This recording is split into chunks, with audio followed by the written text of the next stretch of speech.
So to start with, the basic demographic info. So what is your name? Connor Hess, And how old are you? early 20s, And then what is your gender identification? male, What is your racial ethnic identification? white. And what is your political affiliation?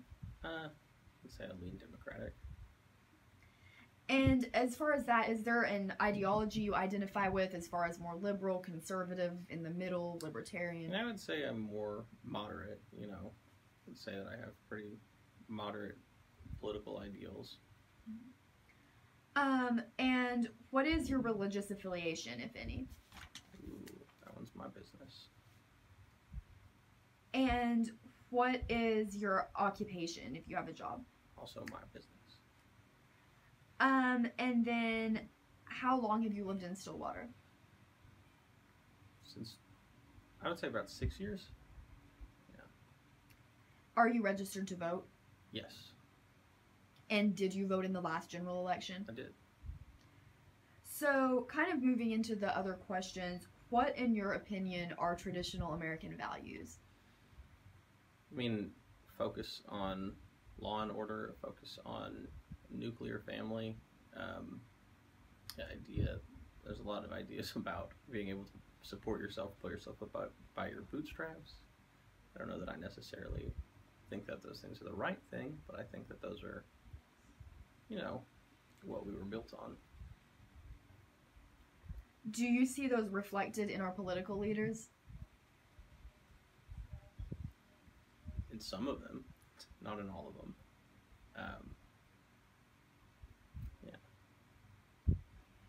And how much does religious faith, or does it, affect your views? Me personally, no. I know that a lot of my opinions are influenced by my faith, but I try to keep those two things separate for what I think are appropriate for government. And how does where and how you were raised affect your views? I mean, I was raised in a city, in an urban environment, so I have kind of picked up a lot from that. It kind of colors your interpretation of things.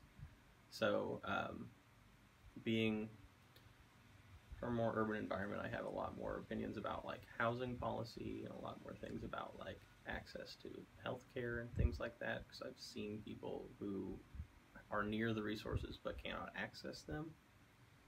And I'm from Oklahoma, so I think that makes me just a little bit redder than most. Mm-hmm. And what, do you mind saying what city you're from? Tulsa, Oklahoma.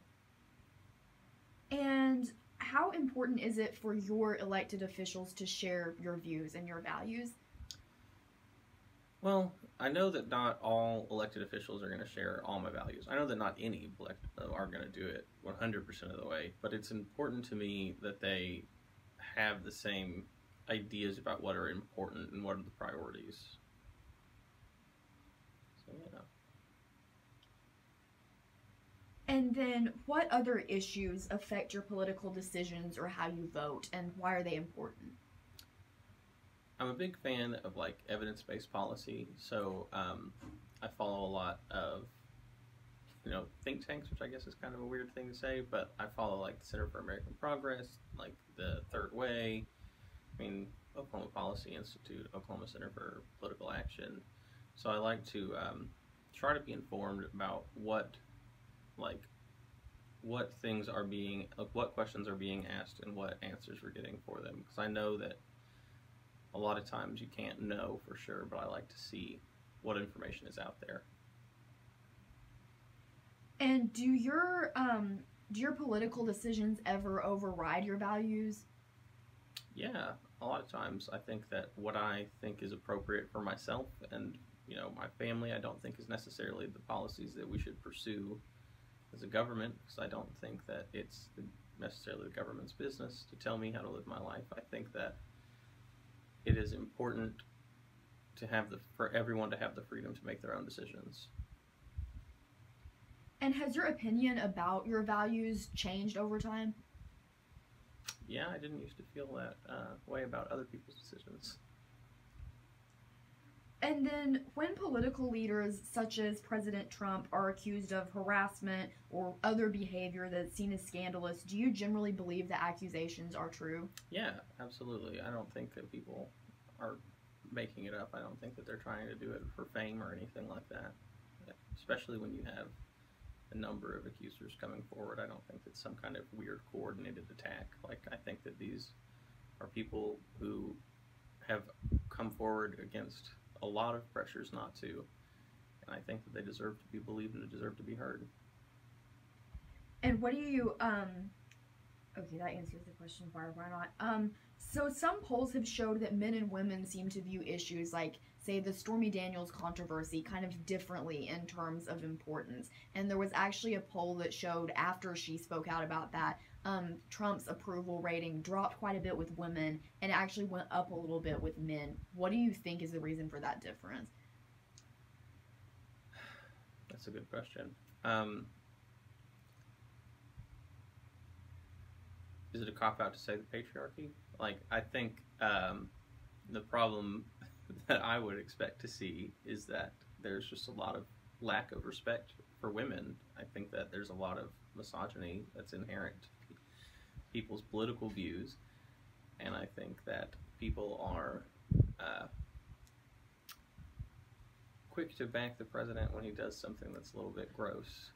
And by people, I mean men, which I think is maybe my own problem. But I don't know. That's a good question. I really don't know. I think it's just men being gross. And what do you think about the Me Too movement? I mean, I support it. I think that it's I think it's sad to see just how prevalent it is. I know that I was talking to a friend of mine who lives in New York City, and she was talking about like street harassment, and I was like, that's crazy. Like, I've literally never seen this. And then I was talking to another friend from another big city. She was like, yeah, when my guy friend's around, it never happens. And it just blew my mind that like this is happening so often, and like there is this like whole world that I'm not seeing, because like when I'm around, they're left alone, I guess. Like, it's not me alone, but like just men in general. I don't know if people feel like they can't talk about it, or if they're hiding it from each other or what, but I think it's good that it's coming out. I think it's important, and I think that people need to have the opportunity to be heard and be honest, because it's a lot more prevalent than I would have ever expected. And I'm shocked to hear about it, and I'm upset to hear about it, but I don't think that that means that we should push back against it. I think that means that we should make the changes to prevent it. What kind of impact do you think that movement will have on politics? Unfortunately, I don't think there's going to be a big impact right away. I think that it's going to have to be a long and sustained sea change in politics. I think it's going to take a long time to see any genuine change, but I would like to see more policies that support women. I would like to see more policies that